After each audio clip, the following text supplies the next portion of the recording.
नमस्कार आप सभी को।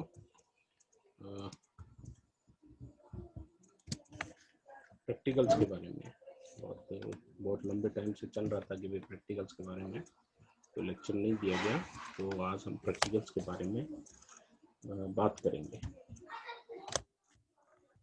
तो देखिए, प्रैक्टिकल्स का ये सिलेबस है।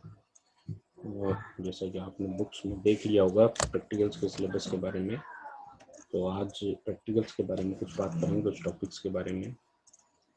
कई चीज़ें हैं इसमें। प्रैक्टिकल्स का जब आप सिलेबस देखेंगे तो उसमें बहुत सारे पार्ट हैं जो आपको जो है प्रैक्टिकल्स में करने हैं। जैसे ही कॉलेजेस ओपन हो जाएंगे तो आपको बहुत कम टाइम मिलेगा इस चीज़ को करने के लिए। इसमें पहला जो पार्ट है स्टडी ऑफ कोडेट्स, हम जो है स्पेसिमेंस की बात कर रहे हैं, लिविंग एनिमल्स की बात नहीं कर रहे हैं। तो हमारे लेबोरेटरी में स्पेसिमेंस मीन्स एक जार होता है और उस जार के अंदर फॉर्मेलिन नाम का एक लिक्विड केमिकल भरा रहता है, जिसके अंदर जो है एनिमल्स को डिप किया जाता है, डेड एनिमल्स को।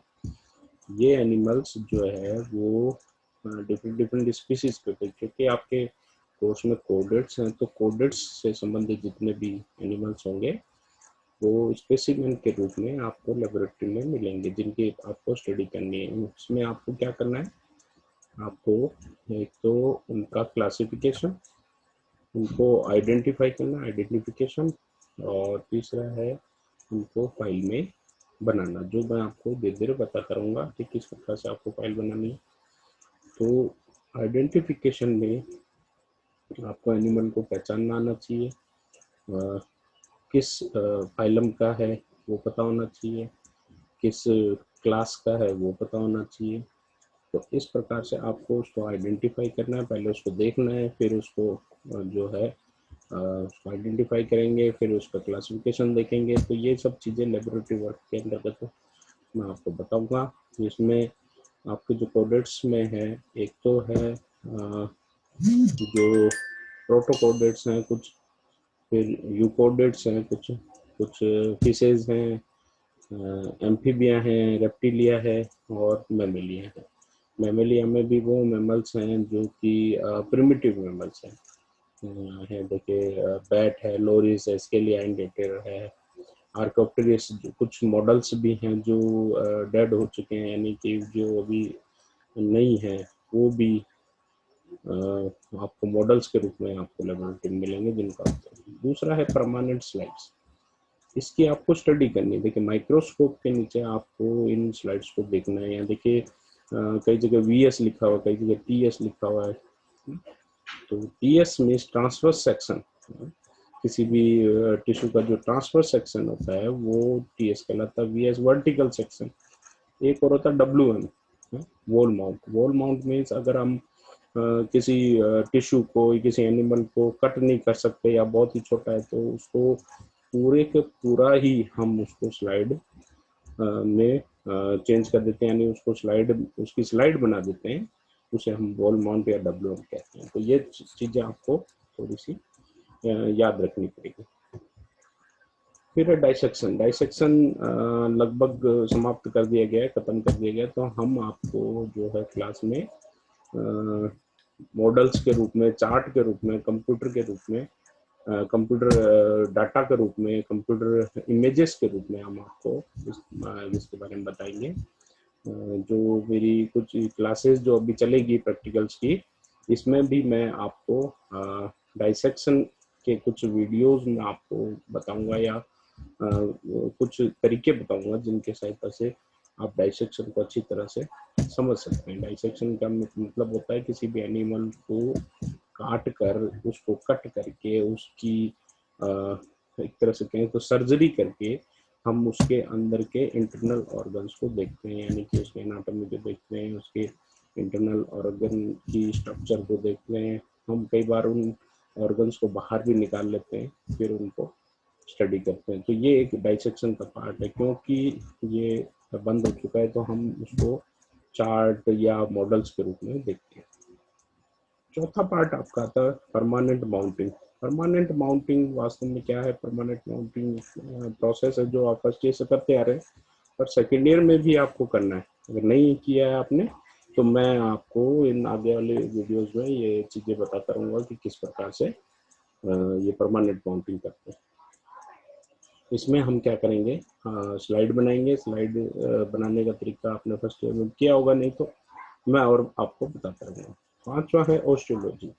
इसमें आपको 4 तरह के जो एनिमल्स है या जो क्लासेस हैं या जीनस है, उनकी जो है आपको कंपैरेटिवली बोन्स की स्टडी करनी है, जिनमें है एम्फीबिया, रेप्टिलिया, मेमिलिया और एवीज। जैसे एम्फीबिया में फ्रॉग है, रेप्टिलिया वेरेनस है, मेमिलिया में रैबिट है और एवीज में फाउल है। इनकी मैं भी आगे आने वाले वीडियोस में आपको इसके बारे में बताऊंगा। फिर है डेवलपमेंट बायोलॉजी का। इसमें आपको चिक एम्ब्रियो के डेवलपमेंट की डिफरेंट स्टेजेस हॉर्स के हिसाब से, यानी इंक्यूबेशन के जो हॉर्स होते हैं, जो मुर्गी के इंक्यूबेशन से जो इंक्यूबेशन का मतलब समझिए आपके मुर्गी के द्वारा सहना जो अंडे को सहते हैं, तो उसमें 2 घंटों के हिसाब से उसमें जो डेवलपमेंट में चेंजेस आते हैं वो अपन जो है इनकी सहायता से देखेंगे। इसमें 2 तरह के डेवलपमेंट देखेंगे। उसमें एक है तो है एम्फीबिया का, दूसरा एवीज का। एवीज में चिक का देखेंगे और एम्फीबिया में फ्रॉग का हम जो है स्टेजेस देखेंगे। डिफरेंट स्टेजेस जो बनी है, क्लीवेज है, ब्लास्टुला, गेस्टुला है, या इतने हॉर्स के चिक का डेवलपमेंट है, वो अपन इसमें देखेंगे। फिर है फिजियोलॉजी। फिजियोलॉजी में हम कुछ ब्लड की टेस्ट वगैरह, ब्लड के जो डिफरेंट एक्सपेरिमेंट है वो हम करेंगे। ये आने वाले उसमें अपन चलते रहेंगे। फिर है इवोल्यूशन। इवोल्यूशन का एक छोटा सा एक पार्ट है जिसमें हम एनालॉगस और होमोलॉगस ऑर्गन्स के बारे में पढ़ेंगे और उसके डायग्राम बनाएंगे। ये सब जो मैं आपको बता रहा हूँ प्रैक्टिकल के लिए, ये सब आपको फाइल में बनाना है, जो मैं आपको आने वाली वीडियोस में बताता हूँ। डिस्ट्रीब्यूशन ऑफ मार्क्स यहाँ देखिए, डाइसेक्शन के 8 नंबर है। वो एक्चुअल में डाइसेक्शन करना नहीं है, एक्चुअल में आपको वो मिलेगा, क्वेश्चन मिलेगा, उसको आपको विद डायग्राम आपको करना होगा। प्रिपरेशन, यहाँ प्रिपरेशन वास्तव में परमानेंट प्रिपरेशन है, जो स्लाइड बनाना मैंने आपको बताया था। फिर है डेवलपमेंट बायोलॉजी और एक्सरसाइज रेगुलेशन। इन दोनों में से कोई एक ऑप्शन आपको मिलेगा क्लास में, जो 6 नंबर का है। फिजियोलॉजी में आपको जो मैंने आपको बताया कि जो ब्लड के एक्सपेरिमेंट्स हैं या ब्लड से रिलेटेड एक्सपेरिमेंट्स हैं, उसके जो है ये 9 नंबर का है। स्पॉटिंग, जो स्पेसिमेन आप जो आइडेंटिफाई करेंगे, 8 स्पॉट है, 2 नंबर का एक स्पॉट होगा, टोटल 16 नंबर। रिपोर्ट जो हम आप फाइल बनेंगे तो उसके 10 नंबर है और वाइवा के 10 नंबर, टोटल 65 नंबर का आपका ये जो है एक्सपेरिमेंट होंगे टोटल। ये जो आपको है करने, तो ये सारी चीजें जो है मैं धीरे धीरे आपको आने वाली वीडियोस में बताता रहूँगा, जिससे ये होगा कि आप थ्योरी के साथ साथ प्रैक्टिकल्स के बारे में भी जान पाएंगे।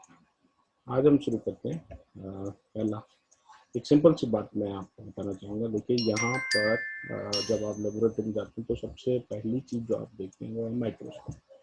तो माइक्रोस्कोप में 2 तरह के माइक्रोस्कोप आपने देखे होंगे जो पहली बार आप लैब में गए होंगे। तो एक तो होता है छोटे साइज का, एक है बड़े साइज का। छोटे साइज का जिसमें ज़्यादातर आप देखोगे तो मिरर्स वगैरह लगे होंगे, ज़्यादा मुश्किल नहीं लगेगा, इजी वे में ऑपरेटिंग भी इजी होगा। इसे हम कहते हैं डिसेक्टिंग माइक्रोस्कोप या लाइट माइक्रोस्कोप। इस माइक्रोस्कोप में ज़्यादा मिरर्स वगैरह नहीं, केवल एक ही आईपीस लगा होगा। आप देखेंगे तो ऊपर की तरफ अगर आप देख रहे हैं तो वहाँ पर नेत्रखंड लिखा हुआ, ये एक आईपीस है जो, तो इसके नीचे एक मंच है जिसके ऊपर हम स्लाइड वगैरह रखते हैं। इसमें स्लाइड को रोकने के लिए जो मंच क्लिप है वो लगी होती है। नीचे की तरफ आप देखेंगे तो समंजन पेज, यानी कि एडजस्टमेंट का एक जो है पेज होगा, जिसको आप ऊपर नीचे करके उसकी लाइट को एडजस्ट करते हैं या फोकस लेंथ को एडजस्ट कर सकते हैं। नीचे बेस है और एक दर्पण लगा हुआ है। ये जो दर्पण है वो लाइट के हिसाब से एडजस्ट हो जाता है। जब अगर उधर से लाइट आ रही है जिस डायरेक्शन से, उस लाइट को आप इस मंच पर फोकस कर सकते हैं और इस मंच के द्वारा उस लाइट से निकलता हुआ आपके नेत्रखंड यानी आईपीस तक पहुंचता है और उसके द्वारा फिर आपकी आंखों तक पहुंचता है, जहाँ इस आईपीस पर जब आप अपनी आंखों को यूज करते हैं या आंखों से देखते हैं तो आपको वो इमेज नजर आती है। ये सबसे सिंपल है और आसानी से ऑपरेटिंग होता है, आराम से आप इसको ऑपरेट कर सकते हैं। बहुत अच्छी चीज़ है। जब आप लैब में जाएंगे तो हम आपको ये ऑपरेट करना भी बताएंगे। अभी आप इमेज के सहायता से आप देख सकते हैं। दूसरा है कंपाउंड माइक्रोस्कोप। ये भी आप लोग ने देखा होगा।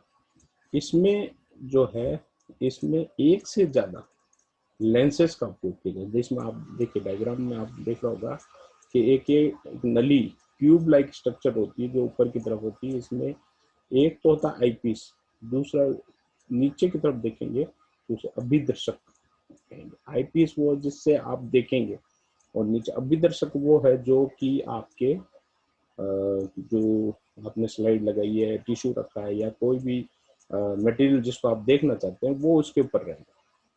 इसी में एक समंजन पेच है जो एडजस्टमेंट अपन ऊपर नीचे कर सकते हैं। एक सूक्ष्म समंजन पेच और इसमें उपस्थित है जो कि फोकस लेंथ को चेंज करता है। किसकी? लेंस के बीच की। लेंस के बीच के मूवमेंट के द्वारा जो क्या कहते हैं लाइट आ रही है, उस लाइट के जो डिस्टेंस है उसको चेंज करने के कारण जो आपको जो है इमेज जो और भी आसानी से या साफ दिखाई देती है।